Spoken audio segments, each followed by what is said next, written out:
Bonjour, je suis Paola Nakaona et je vous présente aujourd'hui l'essai L'appropriation culturelle de Rodney Williams. Donc Rodney Williams, il est brésilien, anthropologue, docteur en sciences sociales. Et j'ai beaucoup aimé cet essai parce que je me suis rendu compte que l'appropriation culturelle, c'était un thème dont tout le monde parlait, mais en fait, personne ne sait exactement ce que ça veut dire. Donc justement, l'avantage de cet essai, c'est qu'il va poser les bases, il va vraiment donner un cadre pour pouvoir réfléchir sereinement à ce thème-là. Parce que je me suis rendu compte également que c'était un thème qui était très utilisé pour nous délégitimer. C'est-à-dire qu'il y a beaucoup de gens qui disent « Ah, mais aujourd'hui, on ne peut plus rien faire, on ne peut plus rien dire, on ne peut plus manger un bouboune tranquillement sans que vous criez à l'appropriation. » Et en fait, ce que montre Rodney Williams, c'est que on ne joue pas du tout les victimes, mais on ne peut pas faire n'importe quoi avec la culture des autres. C'est vraiment l'élément de base. Donc, il va commencer son livre en définissant ce que c'est que la culture, forcément, et donc ce que c'est que les échanges culturels, l'assimilation, l'acculturation, qu'il différencie vraiment de l'appropriation. Parce que pour lui, ce qui différencie l'appropriation de tous ces autres concepts, c'est la présence de la domination.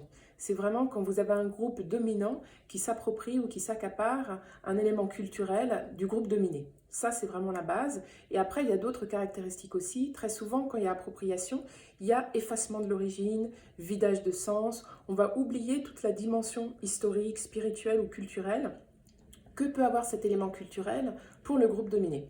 Donc c'est vraiment là où on voit s'il y a présence d'appropriation ou pas. Donc il va donner un certain nombre d'exemples brésiliens et internationaux qui, je pense, vont vraiment vous permettre, vous, de réfléchir dans votre quotidien. Est-ce que vous pratiquez une appropriation ou pas? Donc par exemple, il va parler des femmes blanches qui portent des turbans, les turbans que portent les femmes noires.